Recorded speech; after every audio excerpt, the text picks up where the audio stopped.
Hi, my name is Benny Johnson. As some of you know, I've been struggling with addiction. However, I decided to change my life and went into recovery. I've started this podcast 90 Days Clean, and I want to take you along in my journey. What does lie ahead of me? Let me be frank, I do not know. Will I ever drink again? I do not know. This is how Stairway to Redemption was born. It is my search for answer in a real-time process of what is going to work for me. It is then my aspiration to help you figure out what's going to work for you. It is our journey together.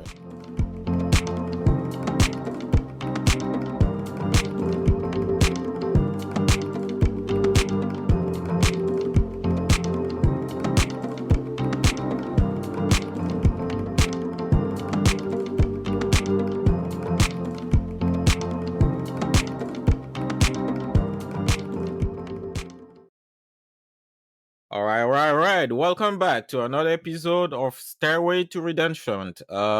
This week, my guest is Raleigh, North Carolina personal and fitness coach, Elijah Hines. With him, we are going to talk about the impact of physical health on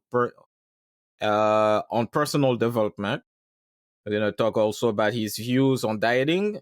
And finally, his take on masculinity and what it means to be a man today. So, without further ado, I give you guys Elijah. Elijah, how are you doing? I'm doing great, man. Thanks for having me, Benny. Yeah, all right. Thank you for being the guest on the Stairway to Redemption. So, first things first, state of the mind address. Tell us something. What's your state of mind lately? My state of mind lately is the state of gratitude for what is. I have a very big vision for my life, for my family's life, where everything's going. And a few months ago, I was so obsessive with that vision that I was losing gratitude for the current state of things. And it really messed me up. My wife and I, we have an 8-month-old son. He's doing great. Like there's so many wonderful things that are happening in the now. I'm an entrepreneur. Everything that I do is under my own name, right? There's so many things to be grateful for. But I was so excited for what's next, what's next, what's next. I kind of lost sight of that. So lately, these last few months, I've just been tapping into gratitude for where we are and all the good things that are going on. All right. Yeah. I mean, like, that's such like sometime the word gratitude is sometimes overused, but like it's so easy to I feel like to lose track of being truly grateful for what we have. And because we also thought to like pursue more and more and more and more and not enjoy. But yeah, that's you make me even think that I should be grateful for whatever all that I have right now. Take a moment to embrace it. But yeah, thank you for sharing that. All Yeah, right. So, definitely. Gratitude is it's a skill. Like people look at positive people and they just think, oh, that's just the way they are. But it has to be practiced like anything else. And I'll say I generally am naturally a positive person, but even myself, if I don't make a habit of reminding myself, hey, we have running water, there's food in the fridge, good things are happening now, like it's very easy to become ungrateful. So it has to be practiced just like anything else. no, you're totally right about that. It's like a muscle. It needs to be developed.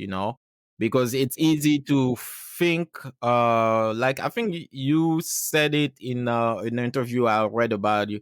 You can read all the books you want on like gratitude, positivity, and everything, but like the guy who just woke up one day and was self-aware that they need to practice it will definitely be the one who be closer to actually self-actualization, or because unfortunately we do have a lot of people who read a lot of books but who are not aware of the quality. Yeah, and when you said that was very profound. Yeah. You know, I actually have a new thing that I do where if I don't use what I learned in the most recent podcast and the most recent motivational video, I'm like, I'm not allowed to go to the next one until I like fully absorb what just went in. Because I feel like if that ratio gets off and get a little weird, like if your Mm-hmm. ratio of personal development content you consume to actions that you take is like this, that can set up a weird precedent where you're almost like addicted to personal development. It's like, oh, next video, next video, next topic. It's like, wait a minute, you hadn't used that one from like a year ago. Like, really, I mean, this conversation we're going to have right now. Yeah, By the time this video is over, if someone really just sat with it and really went over it line by line, they could get more taking notes. You know what I mean? Like a lot of these things, we just kind of everything's so quick. Like yeah, I got YouTube Red where it skips the ads, right? Like as soon as the video ends, the next one's already loading up. I don't I even have to know. hit anything. It's crazy. And I'm like, oh, another one. Oh, another one. Oh, another one. And yeah, being aware of that's key. It's key. No, I mean, I'm totally there with you. That's why I deactivated the autoplay on my YouTube channel because, like, I listen to like those great podcaster like Diary of a CEO or Rich Roll or like Chris Williamson, and their interview are like 2 hours long. And after it's done, the thing autoplays to another 2 hours. I'm like, wait. I even forgot who the guest was. Like, like I like also what I found myself doing is whoever guest is on that podcast and has a book, buy the book and read it, because it's one Mhm. thing to listen to the podcast of the person. And, a great guest, usually, I believe, don't promote their book on their podcast. They have a regular discussion with the guy, like I'm always aware or like, how do you say it? I think you should be beware of the guest or whatever guest who just say like, "Oh, according to my book, if you look in the documentary, if you look in that chapter," I'm like, "Okay, that guy is trying to sell me something." But a person who is having a discussion, I'm like, "Huh, I want to learn more about like their thought process. I'm gonna buy the book later and read it myself. That's usually my. But I'm totally there with you with like that. We definitely tempted as human beings and people who listen to podcasts to like just consume, and not take the time to try to apply it. But yeah. Yeah, 100%. All right. So yeah, tell us your story. How did you become a fitness personal coach? And yeah. Yeah, as far as the fitness goes, I started working out when I was 18, 19. Was always chubby as a kid and a young adult. Messed with my confidence when I finally took the leap. I mean, it changed my life. I don't think anything like we'll get into shortly. Personal development, I'm all in on it. On what do you do outside of the gym, meditation, mindfulness practices. Like I have a ton of things that I do every day. Right, Hmm. nothing has as much of a profound effect as training, as getting after it in the gym. Completely changed my life. I knew very early on. I was like, I need to go into this field. Like I need to be involved in this ecosystem. Right, so I've had known that I wanted to do it for many, many years, and because of some of the negative vices that we'll talk about, I had some confidence issues, I guess you could say, really pulling the trigger on it. So it took years and years and years before I finally got certified and started training people. And once I did enter the field, it all worked out because I spent a lot of years in hospitality, managing restaurants and stuff like that. Okay. And what that allowed me to do was get very comfortable with large crowds, with a diverse range of people, right? So when it was time for me to get on the gym floor, I was very comfortable with different ages, male, female, whatever. And I kind of noticed some other people that uh, being personable aspect was maybe lost on them. So it ended up working out that I waited as long as I did. But yeah, I've been coaching for 5 years. I was running out of a private gym for 3 years, and then recently I'm out on my own, training independently out of a facility. Oak City Strong is the name of my coaching service, and training out of this gym, Archetype in Raleigh, is going really well. Oh, okay. That's awesome. So you have your own facility now. So I rent space out of the facility, and then Uh-huh. otherwise it's all under my name. So it's really like a dream scenario for a trainer because beyond that, it's totally up to me getting new clients. Everything's through me, how I want to run it, how I want to train them. So Yeah, that's awesome. So like you can pick and choose your clients and stuff, right? Like that's great. But yeah, like how do you what's your process like? I mean, I don't know. You say like yeah, it's now for I think 2 or 3 years you've been on your own. What phase of your business are you in? are you in a phase where like, you try to get as many people or you as you can, or you are selective of who you want to train? Yeah, it's funny you say that. In my mind, I'm like, hey, I can be selective now. I can afford to do that. Mhm. But at the end of the day, if I have the space available, even if it's not like my ideal client, I'd probably take them. I don't really see myself turning Yeah. someone away unless they were just like an asshole or something, or there was a really weird energy exchange. Like knowing that I do have the freedom to say, hey, yeah, I don't think this is working out. You know Mhm. what I mean? Versus if you're somewhere else, it's like you kind of have to. You can't really say that. Mhm. So it is cool that I had that freedom, but I don't really see that ever coming up. Um, Even the type of clients I attract, it's always a good energy exchange. I mean, I've worked with probably over 1,000 people by now, and I can count on one hand the number of people where I was like, I could go without that. So Yeah. like 95% of the clients I work with are amazing. We hit it off. It's really interesting. Working in restaurants, I saw the law of attraction take place with like people's sections. Like Mhm. it would be the server with the worst attitude that was expecting to have a shitty night. They would have the worst tables. They'd get the worst tips, and I would see these like self-fulfilling prophecies. And I was like, it's so interesting. Being a trainer at the last gym I was at, even the type of clients each trainer would get, it always fit. I even said to one of my other trainers one time, I was like, have you noticed that? Like Mhm. everyone that works with so and so, it's like it kind of makes sense. And then Yes. everyone that works with so and so over there, you're like, yeah, it's like weirdly fitting. Like Mhm. so for that reason, and just the way I train my mind and the kind of people that I pull into my life, it's always good people. No, I'm definitely with you on that. I noticed that too. Like, like I go to a gym, a commercial gym, and yeah, I noticed that like the pairings are usually like you described based on energy and wavelength because like, like there need to be a certain level of trust for a person to teach somebody else something, like also a certain level of vulnerability, I would say, like, especially with your body, with our body, because like, you need to be vulnerable and believe that the other person knows what they're doing in order for you to achieve, a better like a better state, yeah,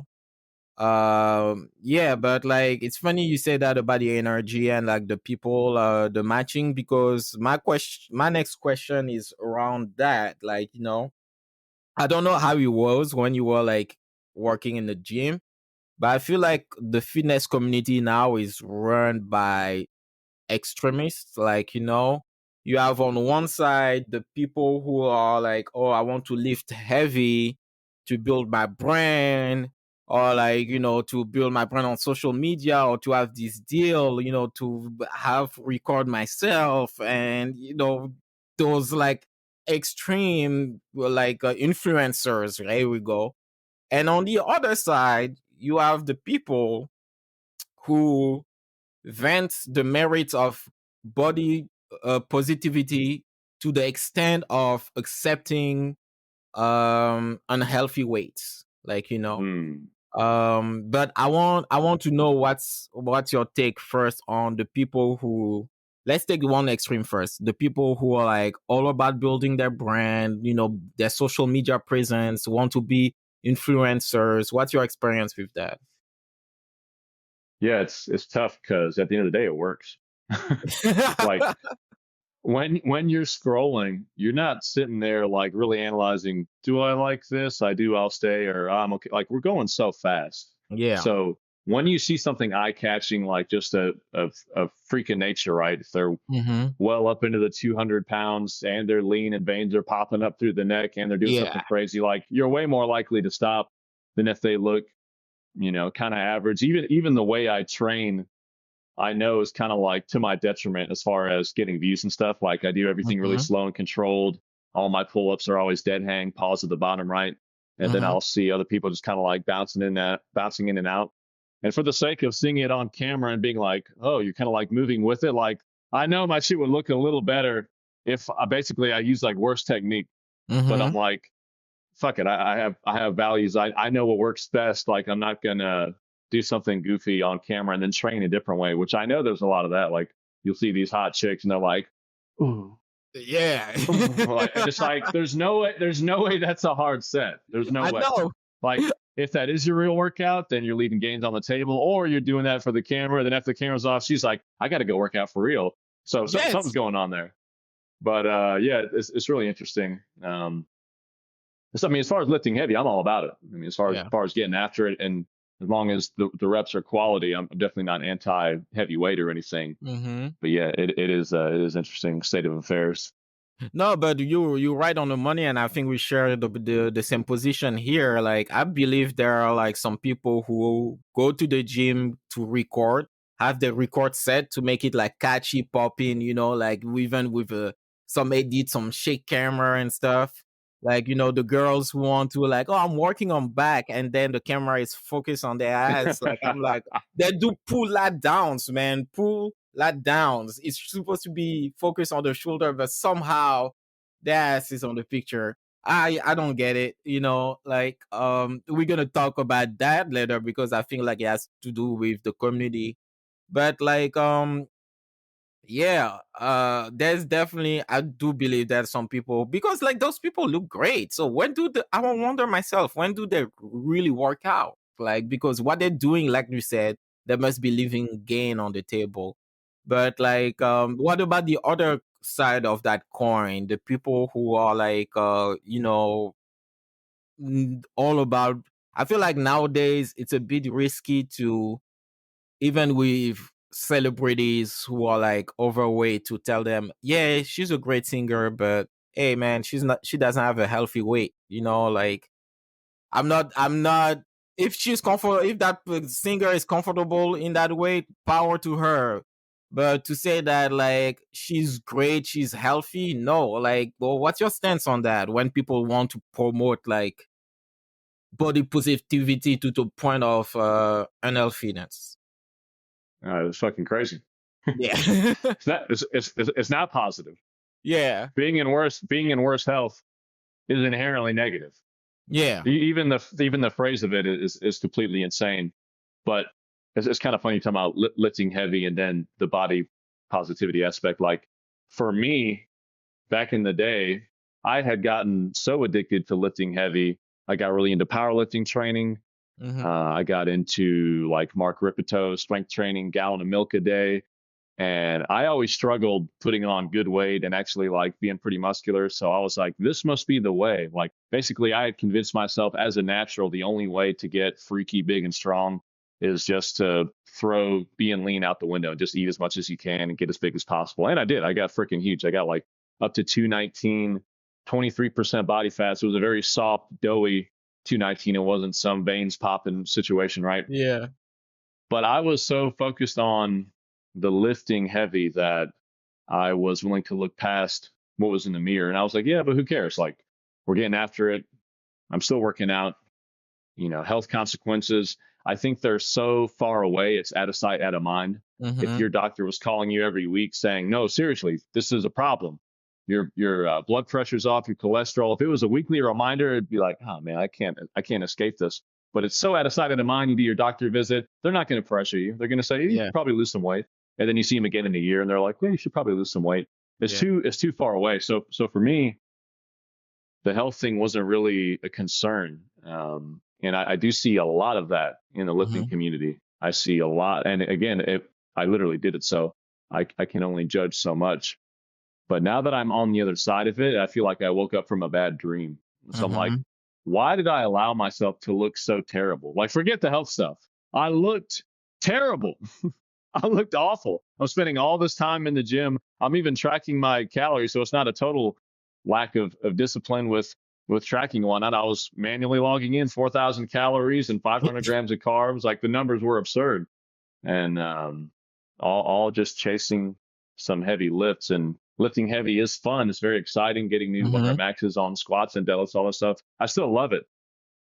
But when that becomes not the one priority, but the only priority, Mhm. and your health goes out the window, you don't even look like you work out. It's like, what are we doing here? So it's kind of Yeah. crazy.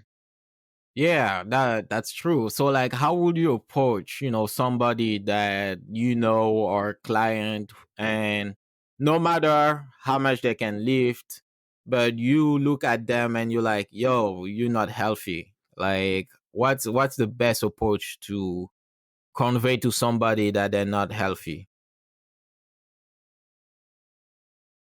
It's really tough. It's funny. We're doing this podcast. I post a lot of videos speaking on these topics, and a Mm-hmm. part of me feels like it's almost all in vain in the sense that everyone has to hit that point of realization on their own. It's my hope that these are little nudges and little reminders and kind of waters that seed right or plants the seed and gets them thinking about it. But it really does seem like people have to hit that rock bottom moment, or Mm-hmm. maybe they step on the scale one day and they're like, okay, I didn't know I was never going to get that big, Yeah. because people are really set in their own ways. I mean, I talk to a lot of clients, have talked Yeah. to a lot of clients over the years that are overweight, Mm-hmm. and they're so content with it. Mm-hmm. It's crazy. Like, very little sense of urgency, very little sense of, you're right, this is a problem. Like, they're Yeah. just okay with it. And I was No. okay with it. I had people give me little nudges. Really, what it took for me was like a motherfucker screaming at me like, no, this is a problem. And it kind of like woke me up. Like, I feel like we need to like dump a bucket of cold water and then be like, it's a problem. And they're like, oh shit, it is. Like, everyday life is just so run of the mill habit routine. Yeah, it could be better, whatever. Like, it's not the end of the world. And people just kind of are milling around. Not a very inspiring answer, No, but it I really mean, does seem like people need that come to Jesus moment with yeah. themselves. Maybe it's a group photo and they're like, well, I have 17 chins. Like, I didn't know it had gotten to that point. Or they're like trying to hide behind people and get out of the Yeah. way. And they're like, this is dumb. Why am I having to do this? And then maybe that, along with us talking about what we're talking about here, maybe those things combined will eventually snap someone out of it. It's really tricky.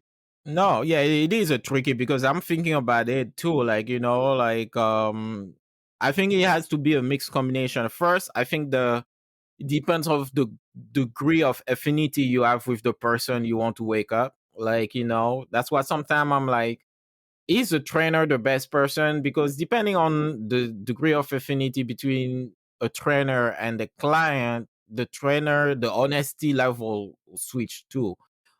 Also, the other thing that works against those people who are like, putting blinders on themselves is there's always somebody out there to tell you that your shit doesn't smell. Like when people are overweight, they're like, oh no, I'm plus size. I think there's an upper limit to plus size. I don't know what it is, but like if a person is obese, they're obese. If a person is anorexic, they're anorexic. Like, like people can people now I feel like have options to not listen to the truth if they know that the truth is gonna hurt them. What's your take on that? Yeah, yeah. People think obese is 400 pounds. It's not. Yeah, Most people, and BMI is even getting thrown out. And I used to subscribe to this too. Like, I heard Joe Rogan saying, according to the BMI, I'm obese. And because yeah. I work out, I was like, okay, BMI is out. We're not using it anymore.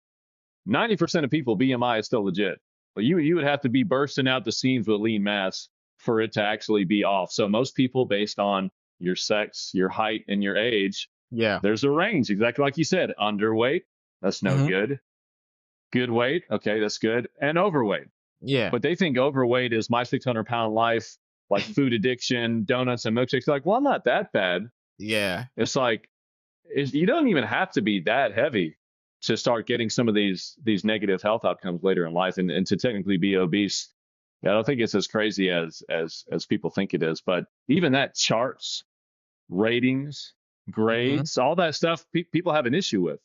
Like, they Yeah. like it to be vague and fluid. And, well, maybe this is just my good weight. No, good weight is good weight. It's not this flexible. Well, for me, no, not for you, not for anyone. Like, if you're this height, you weigh this much, it's a problem. Yeah. And even that, they're Mhm. like, well, I didn't choose my height. I didn't decide to be 5'5". Who cares? It's a problem. It's either a problem or it's not. If it's a problem, let's fix it. And this is the thing. When you get to your like good weight, Uh-huh. the shit you can get away with is actually pretty crazy. Like Yeah. the last few months for me, it's almost been like a negative and backfire. Like I've admittedly gone off a lot. I'll have a milkshake here and there. If my wife wants five guys, I'm like, screw it, let's get five guys. Then the next day, I'll be like, dude, I still look pretty fucking good. And I just Yeah. had like a 2,000 calorie dinner. So not that I'm promoting going off the rails all the time, but once you get to your good body weight, as long as you stay active, stay hitting your steps, stay lifting, you actually have a lot of freedoms to like quote unquote get away with eating a certain way. So it's going to take 3 months, 6 months, a year, 2 years, depending on how far you've let yourself go. Get to that good body weight, a reasonable body fat percentage, and then enjoy your life. It's, Yeah. it's actually it's to your benefit. Now you get the best of both worlds. You get to look in the mirror and be like, oh, that's pretty cool. And you get to enjoy yourself every now and again, eating out or whatever the case may be. So yeah, everyone just needs to do it. Yeah, They I just need to know. do it. Like there's Going back to what you said before, like what I would say to someone, the biggest thing I tell people is no one has ever gotten jacked and regretted it. Not once. yeah. Not once. And they'll say, I knew this one guy, he had an eating disorder. He was having 500 calories a day. Well, that's stupid. We're not talking about that.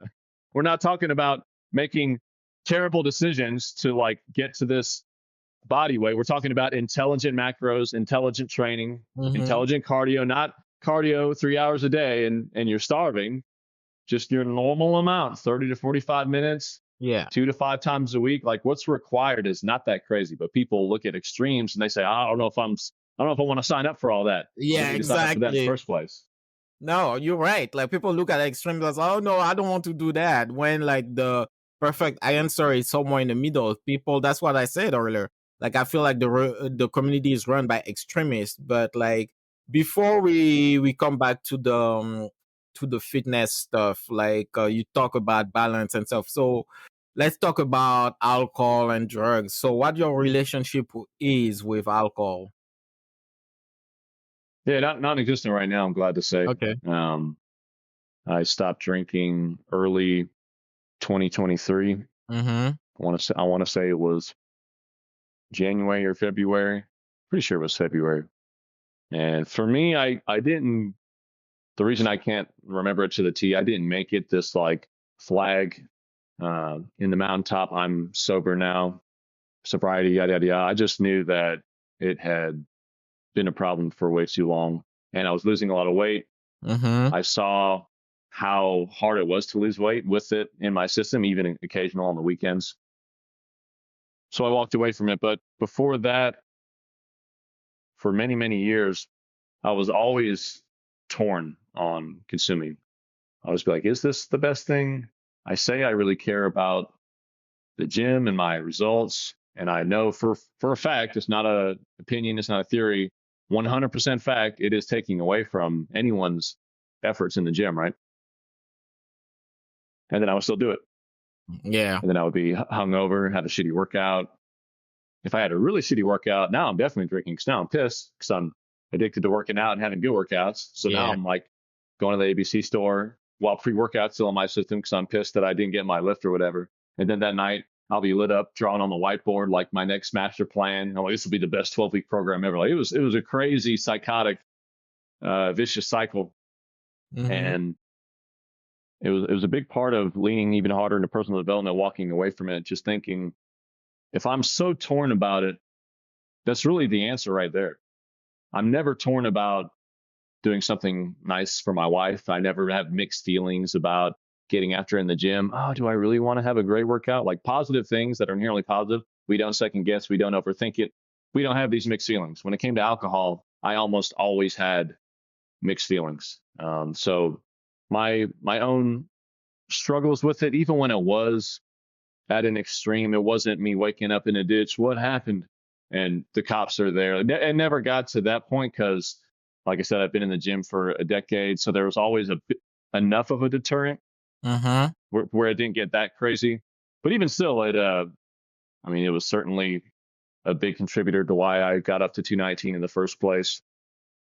As soon as as soon as it was in my system, now I'm eating things I didn't plan on eating, saying things I didn't plan on saying, doing things they didn't plan on doing. The fact that it alters your free will to the degree that it does became a big red flag for me because Mhm. I kept thinking I'll just find my system where I can still partake, but I have control over it. Yeah. And it doesn't exist because even 2 to 3 drinks, now you're not the same motherfucker.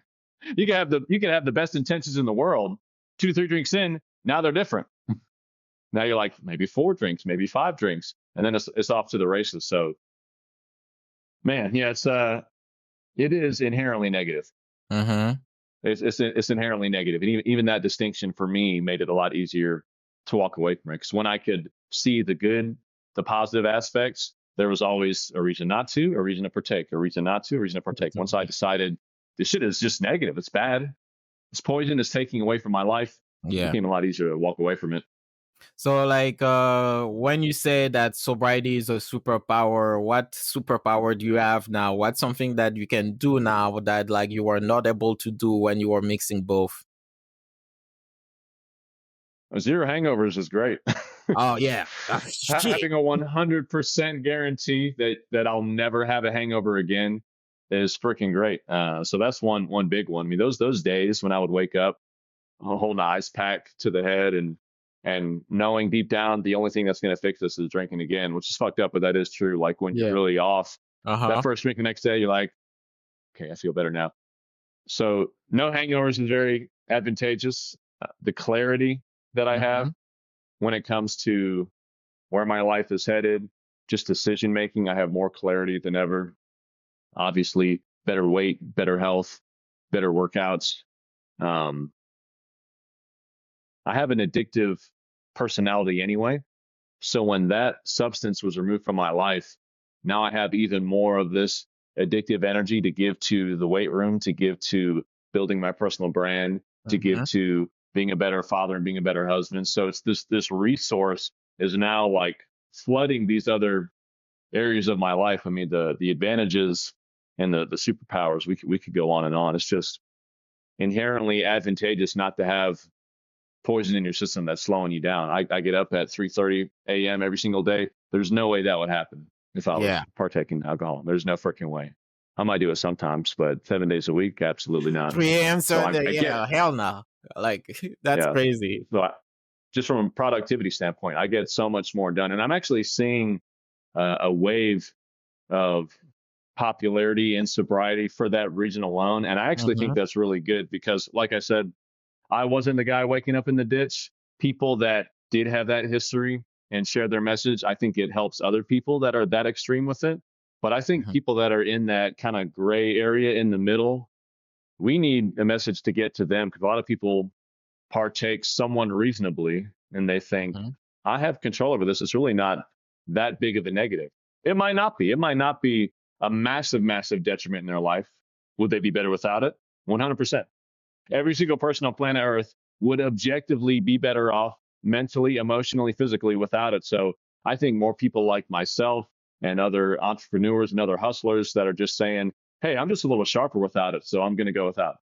No, I'm better like at business. I'm better in conversation. I don't need to rely on it before I go out on a date or whatever. Like these are the talking points that I would like to see more of. And I'm starting to see that. So it's really cool. no, yeah, but you're right on the money in there. Like, especially here living in New York, the sober curious movement is strong and very important. There are like a bunch of stuff now that you can do that do not involve alcohol. And I've seen a lot of people who are not in recovery. You know, myself, I'm in recovery. I had to go to the deep end to get it, you know, but it always warmed my heart to know, like, to see somebody who was like, oh no, yeah, I didn't feel like drinking today. I just want to see what are the alternatives. I'm like, yeah, money, kudos to you. I wish I was that smart when I was, you know. But yeah, you're right on the money. It doesn't have to be the extremes stories like the, you know, like the, like you say, waking up in the ditch to, you know, like tell, oh, alcohol is bad for you. No, like, you know, people who have control over it should know that like there's no benefit about it, you know. But that doesn't mean like we're like preaching, oh, you should stop drinking. We're like, be aware of what you're doing, you know. That's it. But speaking of being aware of what you're doing, how do you convey to your clients that drinking is not good for them, or like have you seen like alcohol being an obstacle to your clients' goals?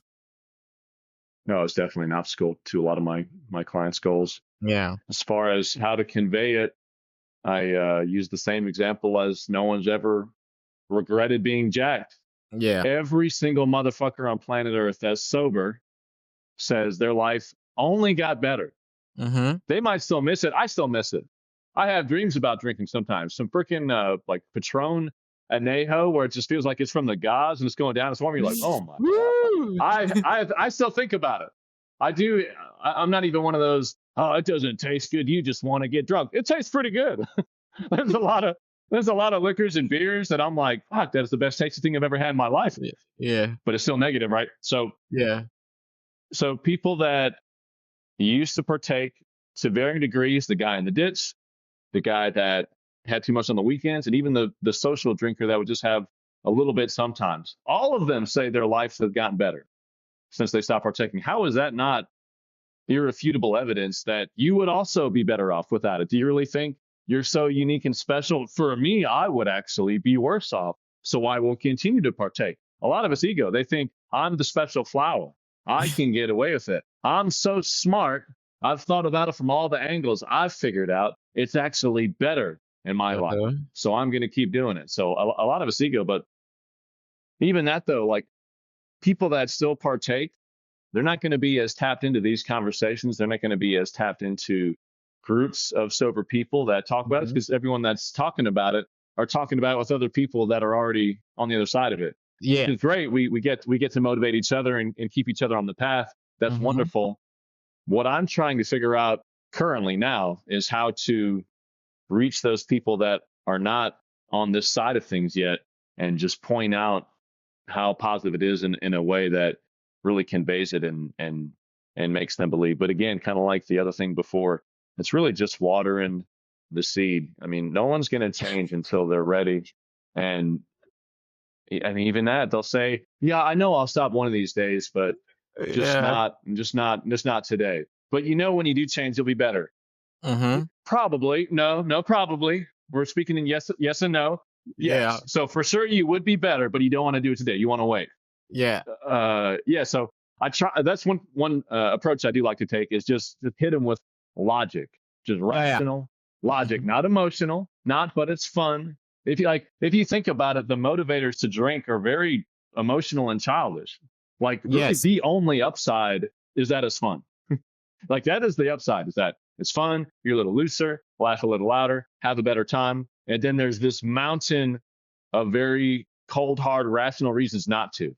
And they're like, yeah, but I like my one reason over here versus your 40 reasons to go without. So trying to just point out the rationality and the intelligence, we'll even say, of going without. My hope is that that kind of wakes people up. No, yeah. I mean, right, because like, when you put logic in the picture, it's hard for a person to deny it. I think it brings them to like the realization of their nonsense, like that they're just making excuses.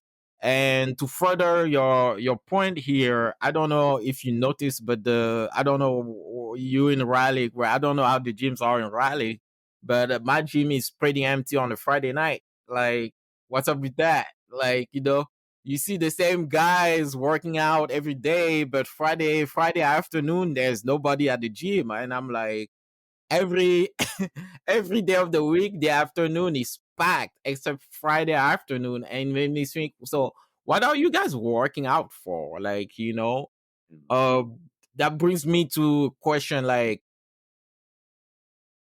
in order to further somebody personal development, do you think the reason you maintain, like, a person should maintain their body need to change? Like, by that I'm taking an example. If you're like a regular guy who goes to the gym to look good, to attract, the opposite sex, like a woman and stuff, and now you're not at the gym Friday night because you're out there, showing your body and trying to get to use your skill, do you think that needs to change in order to further personal development? Like understand the benefit of like the actual act of working out to like, to the self. So basically changing what the motivator is, like their why. Yeah, what the motivator, yeah. Yeah. One of the biggest benefits of training is that feeling you get Yes. after working out. It is one of the best highs, and I've been pretty fucking high in my life.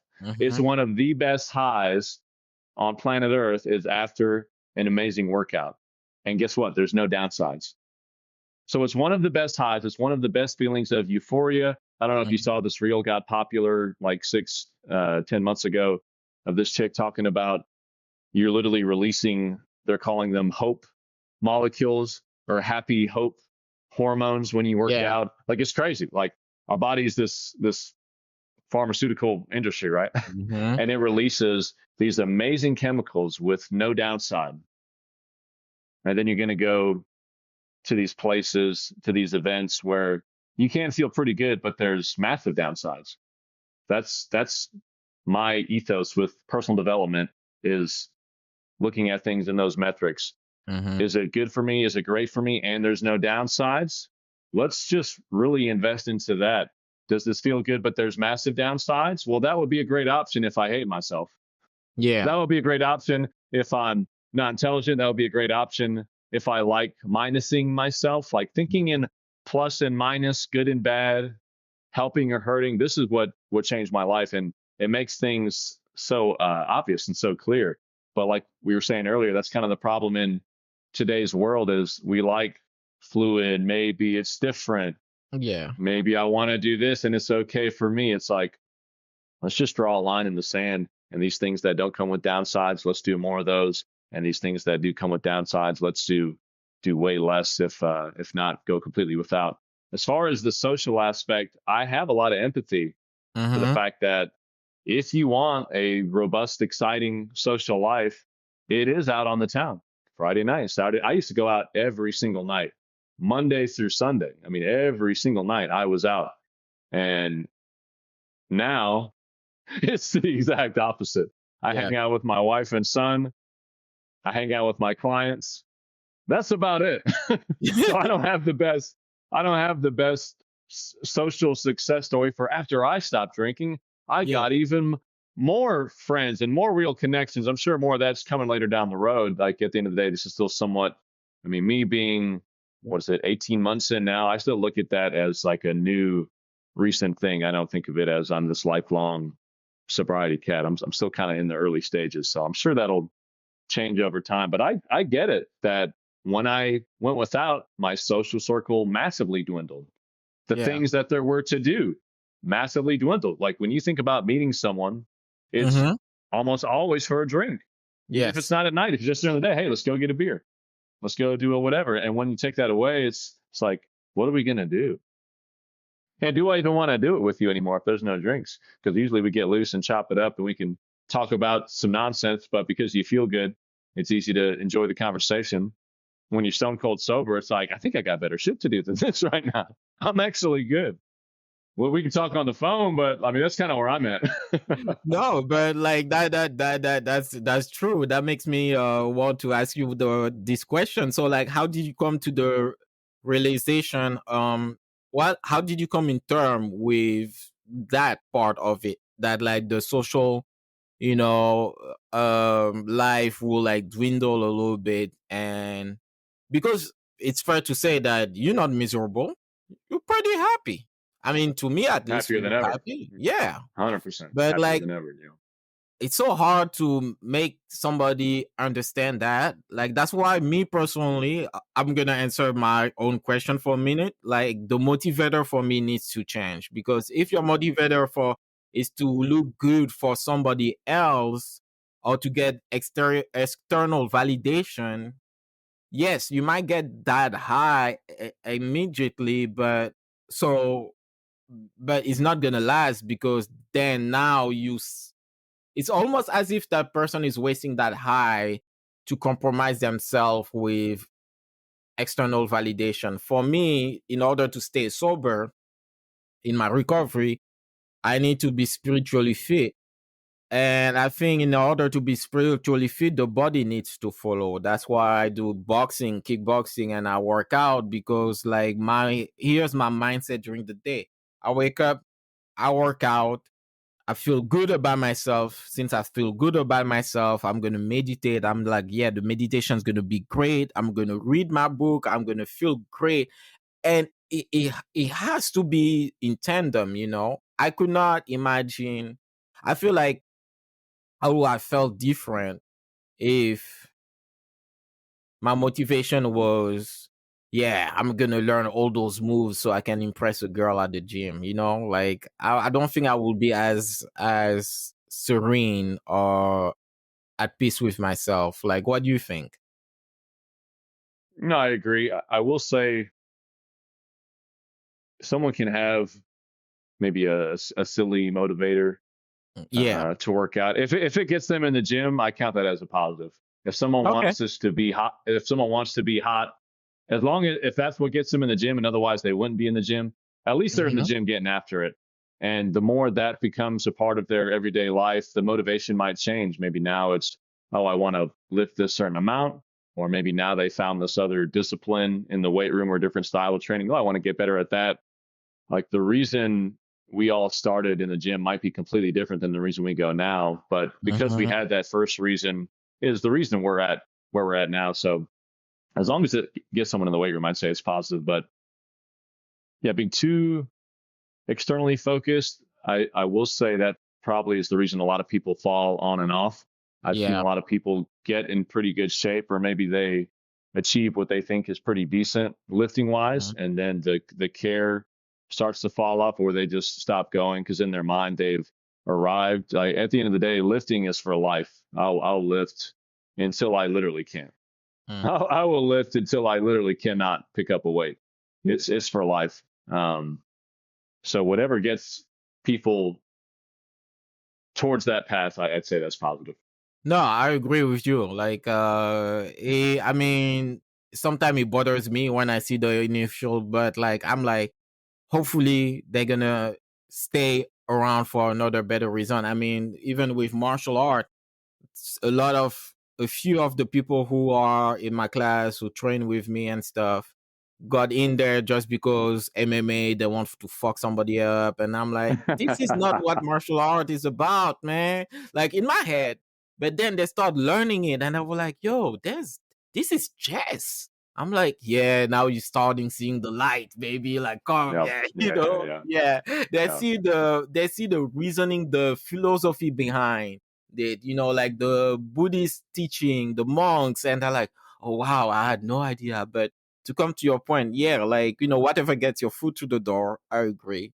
As long as later on the mentality change. But let's talk about another obstacle that your clients might face. What's your take on diets? Like, do you swear by one diet? Like, have you run into issues with clients swearing by only one diet? I haven't had that many clients that prefer an extreme. I've definitely had friends and acquaintances that are like, so what's up with the keto thing? It's like, holy shit, we're still talking about this. Macros, macros, macros, macros. Yeah. You can do one meal a day and still gain weight. You can do keto and still gain weight. You can do whatever, and still be eating too damn much. If you establish how much you need to eat to maintain your weight and then eat a little bit less than that, you will 100% lose weight. So if someone's goal is to lose weight, just do that. It's so simple. People make it so complicated with these different, right? Like practically religions, carnivore, Yeah. right? That's No. the new Oh big one. yeah. And I mean, all these things that I'm listing have changed lives. People swear by it. That's what got them, to their healthier weight. So it's all good, but just track your fucking macros. It's the most bulletproof way to get the body you want, whether that be losing weight, maintaining, or gaining. Even in a maintenance phase, I would still track because you Yeah. might think you're maintaining, and then if you don't weigh in every day, another thing I'm a big advocate for, and you go to Yeah. the doctor and they say you're up 11 pounds, well, you weren't maintaining. Like tracking macros is powerful, and it teaches you so much about reality. And a lot of people, I'll give them their macros, and they get a couple days in, and they say, "I don't know if I can do this. It's not very much food." So you're saying, tracking or not, you're planning on eating too much Yeah. because the right amount you're saying is too little, when Yeah. in fact it's actually the correct amount. So this is a personal problem. Like, Yeah. whether you're looking at the numbers or not, you're saying you would prefer to eat to the point where you would gain weight. And after a few months of tracking or a few years, it's like you're Neo in the Matrix. You can just look at a plate and go, okay, that's 6 ounces of meat. It's a lean meat, around 30, 40 grams of protein. Boom, I could fit that carb in my hand. That's probably like 150, 200 calories, 50 to 60 carbs. Yeah. It's lean, so it's not much fat. Like, Mhm. I still track everything because I want to know exactly what it is. But once you've done it for a while, you don't even have to do it forever. You have Mhm. you have the sight. You've been gifted the gift with the sight, right? So anyone that's looking for their best plan, I would just establish their calories, show them one of the apps, MyFitnessPal. There's many others now. I've used Mhm. MyFitnessPal for over a decade. It's so freaking easy to use, and I kind of shamed a client once about this. They were just saying how much of a problem they had with Mhm. tracking, but they also had a massive problem with their weight. And I said, this is literally a compass with 100% accuracy. And you're saying, I don't want to look at it because it's upsetting. I just gave you a map. Not many things in this life you can get a map and it's a guarantee. Like a business coach, he can give me what worked for him and say, it'll probably work. It's not a Mhm. guarantee. Macros is one of the unique few things in life where it's a fucking guarantee, unless you have a medical condition or some kind of extreme case. But again, we don't look at the exceptions. We look at the rule. The Yeah. rule is you eat in a calorie deficit, you're going to lose weight. Yeah. So I'm big on macros.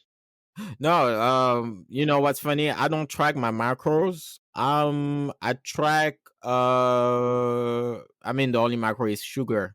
Like because I noticed that like, I started getting a little bit of gut, but just because maybe I was drinking, eating too much sugar. And then I did my research. Like adult male is 36 what gram of sugar a day, ideally.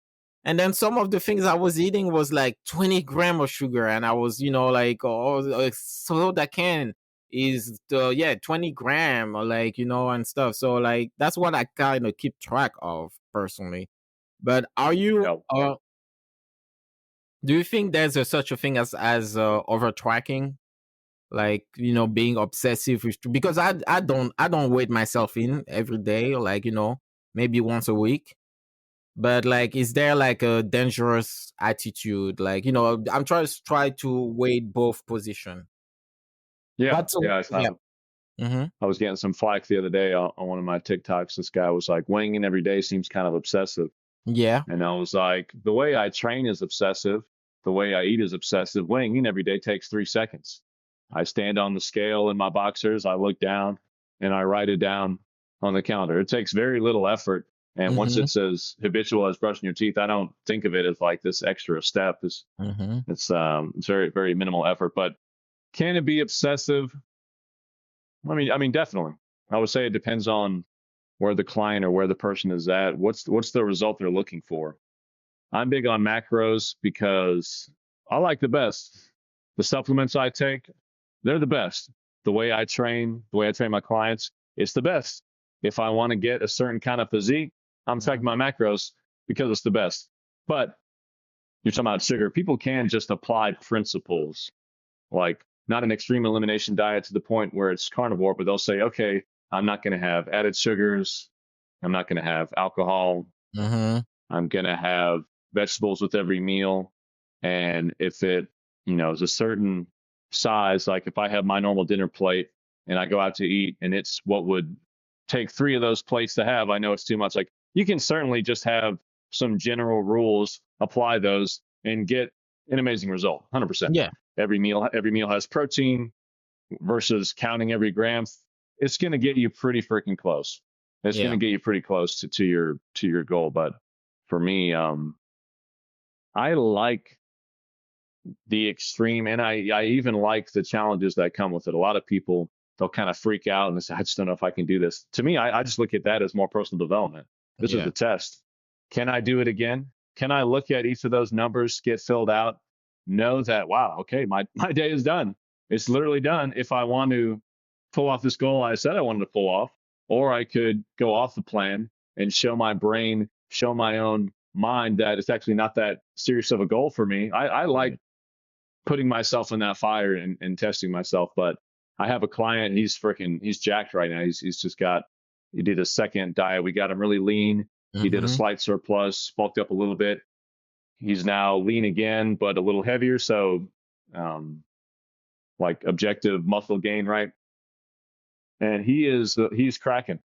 Yeah. We had a conversation about it. He's like, I don't know if I can keep doing this. I don't know if I should keep doing this. It's a lot. It can be a lot, but again, to me, that's just more fun. I'm like, Yeah. ooh, is he gonna break? That's what I told him. I was like, well, what are you gonna do? Like I'm like this glee in my eyes. Like, hey man, I'm having a Oh, mental breakdown. You're getting excited. I'm like, yeah. So what are you gonna do? You gonna give it 2 more weeks? Are you gonna see another vein? And I mean, it's really up to him. But again, so people would hear that and say, see, that's that extreme stuff I want to mm-hmm. stay away from. If you're intelligently tracking, it can only get so extreme. I would never put an adult male on like 1,300 calories or 1,500 calories or something Yeah. stupid like that, right? Yeah. Now, I hear people say, oh, when I went all in, I was less happy because I was having 800 calories a day and doing four Yeah. hours of cardio. And I just say, well, that's fucking stupid. Why did you do it? I had a client. She said she had a bad weigh-in, started running around the neighborhood, and had a panic attack. And they said, I said, I can't do this anymore. Yeah. Why did you do that in the first place? And obviously there's a reason they did it. There's some issues there. But what Mm-hmm. if, like, we have to come back to taking a deep breath. That Mm-hmm. was obviously an emotional response. Yeah. What would have been the logical response? Mm-hmm. Okay, wakes up, something's not working. Yeah. What did I have for dinner last night?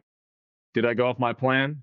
Yeah. If the, I'll come back to this too. Like, if you're on plan and the weight gets weird, you don't have to feel bad about it because you're Yes. on plan. Some fluctuations can happen sometimes, so it takes the pressure off. If you go off the plan and you see your weight go way off, well, you went off the fucking plan. So it's like there's no escaping what's going on. And for me, as meticulous as it is, as time consuming as it can be, it really does take the pressure off. Every time I weigh in, I uh, I know what I'm going to see is for a reason. And if it's the rare case that it's an odd fluctuation up, it doesn't bother me because I know I'm hitting all my marks, so it's all good. No, I mean, like you hit it right on the money. I was about to say it after you. I think it has to do with our reaction when we read something that we don't like, you know? I'm not like waiting myself in and be like, oh, I'm above my limit. Oh my God, I'm such a failure. Like, no, I'm like, okay, this is what it is. This is the reality right now.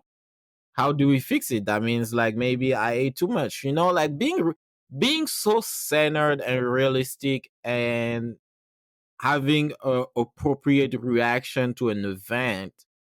It's another skill. We talk about gratitude at the beginning of this podcast, but being um reacting to an event with the proper amount of what do you call it, of urgency and not, you know, overreact is another skill to learn. Like, you know, like I feel, 100%. yeah, like sadly a lot of people do overreact when they hear or see something that they don't like, you know. But speaking really quick about extremism and fun challenges, did you heard of 75 hard? Oh, yeah. Oh yeah, yeah, I've the I, even the I, book. I have the book here on mental toughness oh, and physical hell yeah. power. Oh my god! So Hell yeah. I have a friend who did it. I know actually two friends who did it. They're both in recovery. They swear by it. They want me to do it. I'm like, I'm good for now. Like, you know, I, because some of it is crazy. The gallon of water a day is hard for me. Like like 2 workouts, I can squeeze that. Like, like, but like a gallon of water, like I'm trying to do that. I try to drink a lot of water, but a gallon is a lot, right? There's some things in that challenge that like I'm like, I feel like if I do it, I'm gonna feel miserable. Hmm. Yeah, I don't know the exact in and outs of it. I know it's the 2 a day. There's like some journaling that you do on a Yeah, regular basis journaling. too, right? Yeah, Stuff like that. Yeah, I love the concept. That's Andy Priscilla, right? yeah, Personal Andy guy. Frisella. Yeah, Yeah, yeah. I love the concept, especially with it being 75 because it's so close to 90 days. It's such an absurd amount of days in a row. I If you know, can pull it off, you will feel like a badass motherfucker for the rest of your life. I For the know. rest of your life, you will always be able to go back. Anyone that's done that 75 hard, they can look back and say, well, I really did that shit. Anything that checks that box, it's worth doing because Okay. that's built. I mean, it's like David Goggins talking about building up your confidence, right? And going into the cookie jar. Oh, I remember when I did this. I pulled that off, and this thing in front of me is intimidating me. I did this other thing over here, and I'm scared to have this conversation. Fuck out of here. I'm not intimidated by this. Like giving yourself a mountain of wins behind you to always look back on and be like, oh yeah, I am him. Like I'm that guy. That's so powerful. That's so powerful. So like running that kind of program indefinitely, I think would be crazy. Like 2 a days definitely aren't necessary by any means, but Yeah, knowing that it's extreme, taking that plunge, coming out on the other side. I mean, yeah. I've heard so many people talk about that program now. It's changed their life. No, they do better. Definitely. I mean, maybe who knows? One day I'm going to be ready to do it. But like, yeah, it's like 75 days in a row. If you miss one, you have to restart. Start like 70. A lot of things. Ooh, Yeah, the pressure. yeah. I feel like a lot of things can happen in 75 days. Like I'm like, Yeah. come on. But speaking of, we're gonna shift a little bit. Speaking of being him, like you say, like looking at yourself after prevailing in the challenge and stuff. Let's talk a little bit about masculinity and what it is like to be a man. Like throughout your experience,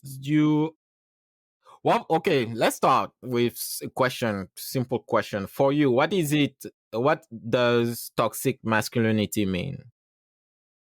Toxic masculinity. Yeah. Hmm. Do you even agree with the term? Yeah, that's the thing right now, right? If you ask a lot of alpha male types Yeah. on a podcast like this, they're like, "That's just masculinity, bro. Yeah. Toxic masculinity is just masculinity, bro."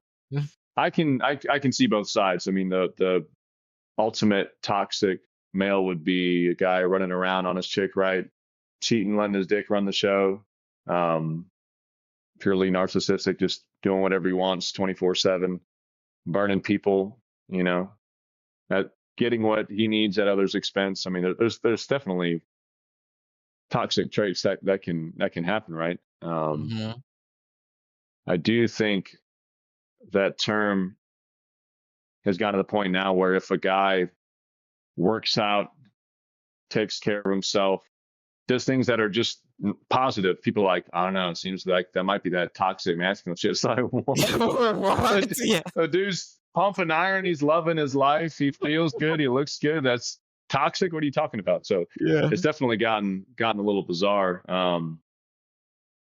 But I can think of many males I would be around in my early years coming up, working different jobs, where Hmm. just the way they would speak about women, or where it was always like a dick measuring contest. You couldn't even just chill and have conversation. It was always like trying to one up each other, telling stories, stupid shit like that. Like, yeah, male ego can definitely get Yeah. crazy. And I'm a big believer in balancing that masculine and feminine energy in ourselves. And even Hmm. that, a lot of toxic masculinity types, they'll be like, no, fuck that. Like, I'm just a dude. I don't need feminine traits. But that's the guy that's with his wife and they're watching a comedy and he's like this. They're like having a nice moment and he's I'm not gonna laugh at it. like, like the guy that needs to be hard 24/7. Yeah. Like his facial structure, he's like biting down. It's like, bro, you Yeah. gotta relax. Yeah. And on the other extreme end is the woo Lucy guy. I just Yeah. want to have fun. That was me. Like we talked about alcohol a lot. We didn't really get into my weed era days, but I used to be a hippie high ass motherfucker. I used to smoke every Yeah. single day, edibles, bright colors, dancing every night. I was just like a leaf in the wind. So that's for sure was too extreme in that Yeah. feeling emotional feminine sense, right? Mhm. And a big theme for me the last few months is it's not this or that, it's this and that. So if Yeah. I'm watching a funny show with my wife, it would be very stupid for me to restrict my ability to laugh and enjoy the moment. Be like, no, my man, I got to stay hard. I got to stay hard. And in the same sense, if something pops off, if there's a confrontation, I'm definitely not going to be all up in my feelings and retreat. Babe, you got it. He's scary. Like, fuck that. If something pops up and my wife and son are with me, I better be able to take care of business too. No. So it doesn't Yeah. it doesn't have to be one or the other. But even me being pretty ADD, like this is a very recent thing for me. I've gone extreme in both of those areas, and it's really in the last few months that I'm trying to find that balance. No, yeah, right on the money again, balance, because like you said, like we should be able to, I think like the right masculinity is to balance both sides, the masculine and the feminine, like me, maybe you can help me with this because this is the issue I run into my gym and sometimes, when I'm having conversation or like interaction with those guys who like, oh, dig measuring context. I need to lift more and like, look alpha, wear my shirts, like barely anything shows, like, like the tank top that like barely covers anything and walk like they're not even smiling.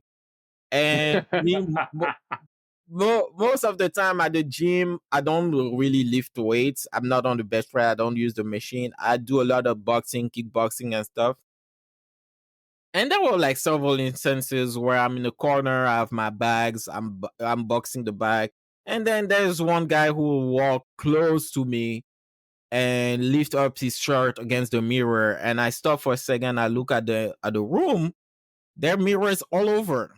He could be at the other end of like the room, lifting his shirt there. But then I know exactly what it is. This is like, oh, I'm gonna look alpha bro and stuff. And Yeah. depending on my mood, sometimes I'm like, yeah, whatever. I'm just punching the bag. But one time I was holding the pads for my friend, and one of the kids did that. I stopped it. I was like, man, we're working here.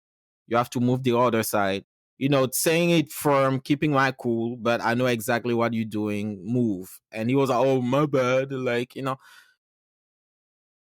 why do you think that is that like somebody has it's like for me it's like almost a ritual. I'm not wishing for it, but I know when I'm going in those environments somebody's going to try me, like it's almost a given. Like what do you think is that? That's really hilarious. That dynamic that you're Yeah. doing combat type stuff, and it's like the bodybuilder lifter bro I'm picturing being like, yeah, well, check this out. It's like Yeah. a weird meme on the internet. There's the MMA fighter posting his clips, and the dude that can bench whatever is like, I'd kick your fucking ass, and he's like, dude, I'd tie kick your leg so hard you never walk again, and he's like, I'd like to see you try. And in gyms where they have like bags and people that do boxing and MMA, Muay Thai, whatever, and they have a weight room, those weird silent exchanges are happening all day long. Like the All guy day. working the bag, he All might be day. like, he's like, you have no idea. It doesn't matter that I weigh 150. I'd twist you up like a Twizzler, son. And then he's like, nah, dude, I benched 3 times what you weigh. I'd throw you out the window. And it's like, these conversations are happening in people's minds, just saying it to each other. It's pretty psychotic. It's crazy. I mean, when it can boost each other up, some of that male competitive energy can be beneficial. Like if I look at someone and I think, dude, that guy is in freaking epic shape, and it Yeah. inspires me to do more, that could be positive. Mhm. But yeah, I mean, it gets weird in gyms, man. The gym I go to, I mean, like I said, I get up early, so my workout starts at 4:30. I'm usually there alone, maybe a Mhm. couple people trickle in as I'm leading. I haven't been in a really crowded gym environment in quite a while, but man, every commercial gym you go to, there is hundreds of unspoken conversations and weird energy exchanges happening left and right.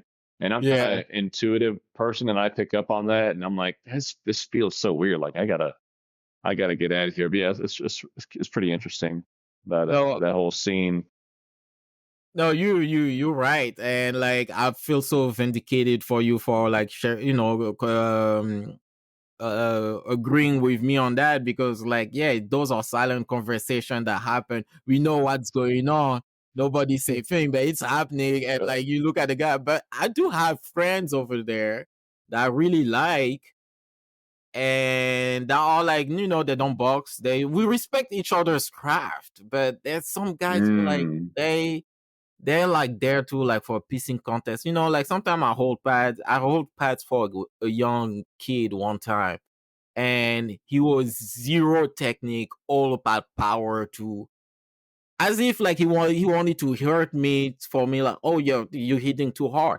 I'm like, kid, you hitting too hard. You're hitting harder than you hitting the bag. My rule of thumb is like, if you want to hit me hard, you need to hit that bag as hard as you hitting me. Like there's no way he's gonna touch the bag and then hit my hand with all his power. I'm like, no, you're trying to hurt me. Like intentions matter right there. But like, Oh. no, he just wanted to show me how powerful. I'm like, kid, you have zero technique. Like the beauty of this thing is like the technique. I don't care how strong you can hit. If like you cannot hit what you plan on hitting, that's pointless, Like, but he was young. I guess like he's gonna get it eventually. But like, yeah, when it comes to the community, me myself personally, my ideal time to go to the gym, it's in the morning. I get there at 9 a.m., 10, like I like the crowd in the morning. You have like fewer assholes, but there's one day a week, Tuesdays usually, where I have to go in the afternoon because I work in the morning and I want to take there's a boxing class that I like to take with my friend who's the coach. And that's where you have like all the whole shebang there, like with like the influencers, the people who are there to hang out. You don't see them like, the girls who like, what they're doing there. They have their hair is not tied, fresh makeup. They don't lift a single weight. And you're like, yeah, they're there to find their future ex-husband. And, you know, I mean, that's where sometimes I'm conflicted. I'm obviously judging a little bit. There's nothing wrong with that. I But mean, we there's all do. We all yeah, do. we all do. But I there's like. a Oh, sorry, I was gonna say I no, like yeah, I that was just you can before I say like yeah, forget.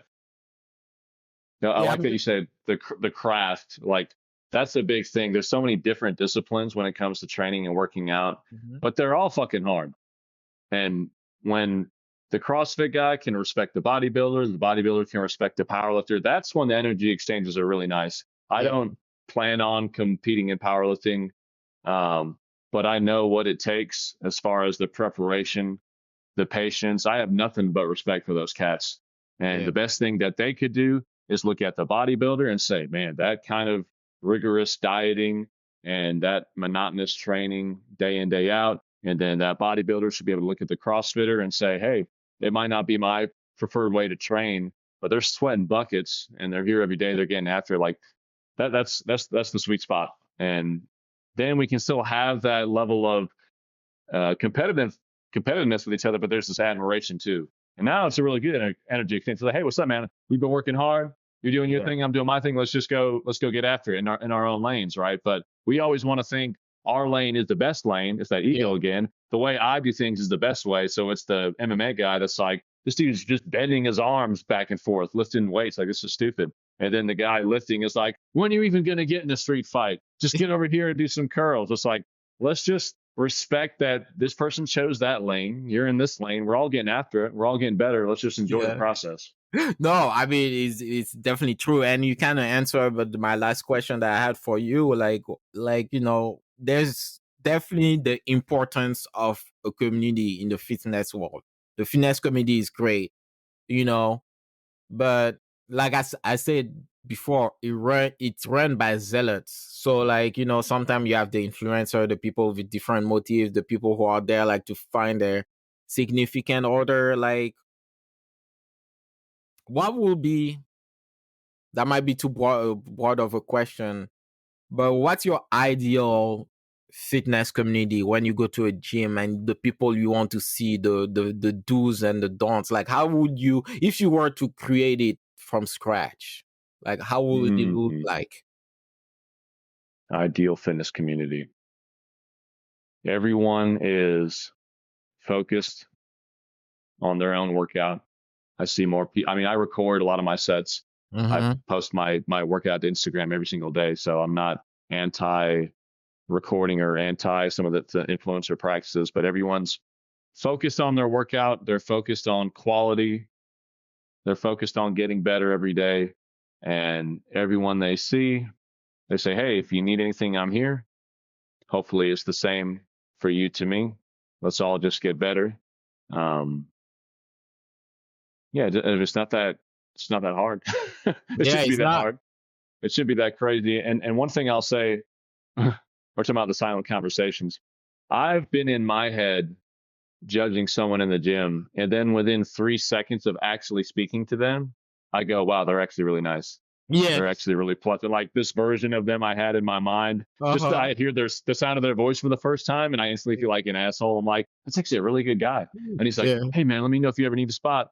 And I'm like, "Sorry for all that shit I've been thinking." He's like, "What?" And I'm like, "Oh, never mind." Like if you actually engage with people, more often than not, we're surprised. It's like it's actually a solid person, or that's that chick over there. She's doing her thing. She's getting after it. So yeah, just Yeah. people just being normal, just being social, but maybe not too social. Like let's get after it. Let's really strain ourselves. That's I mean the workout is my highlight of the day for sure. Every day it's a special time. It's where you get to really push yourself, Yeah. find out what you're made of, rep to rep, set to set.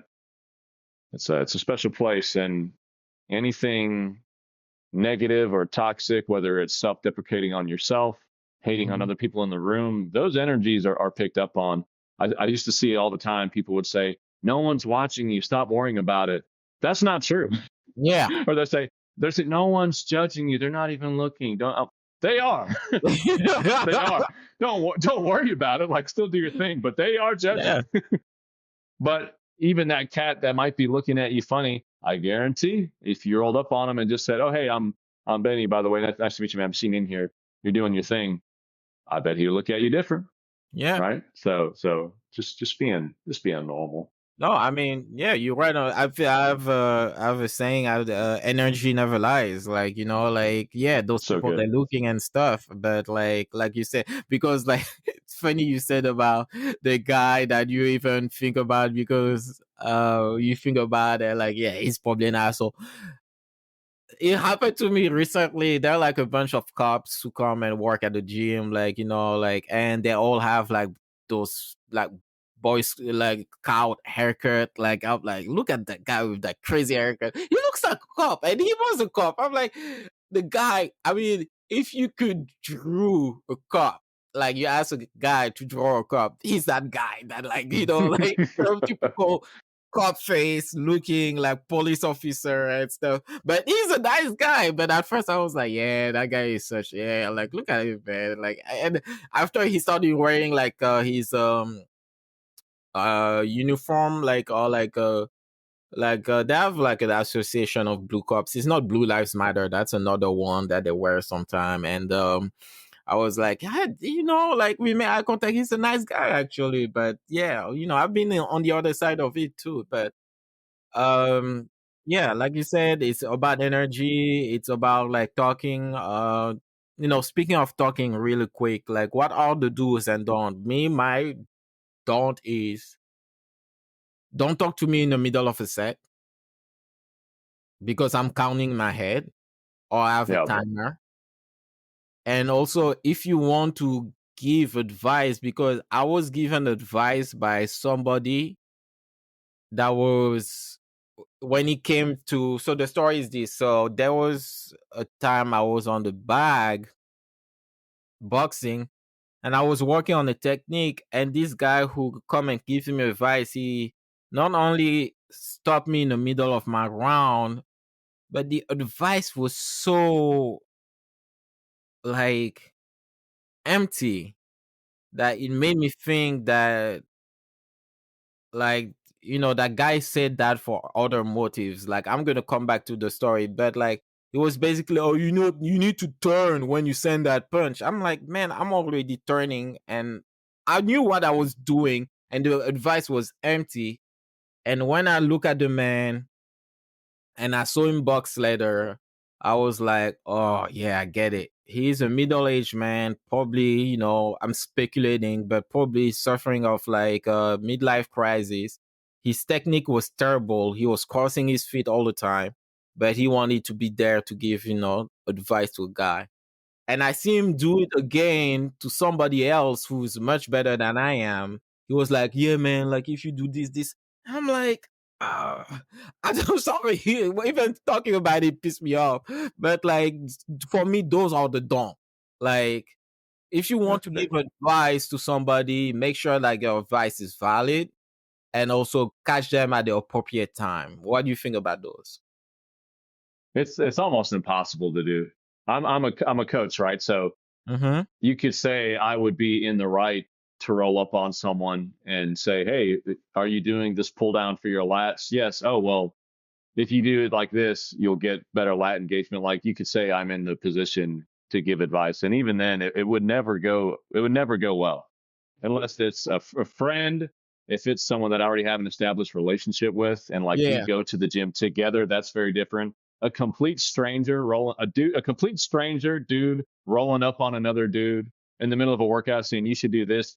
Never once has it been well received. I promise you. Like never Yeah. once. Even if it's right advice, which it usually isn't. And if it is right advice, then they have to preface it. They're like, "Hey, I don't want to throw off your flow. Just consider it." It's like this is already stupid. Like you're making it sound all nice, but really ultimately you're saying you think what I'm doing is wrong. Like I mean, I've had people give me advice, and the energy exchange is weird. Even when it's been correct, I felt my own walls go up, and I'm Mm-hmm. just kind of like nodding, waiting for them to stop talking, and then they walk away, and I go back to what I was doing. Even if their advice was right, like I said, so it's it's almost impossible.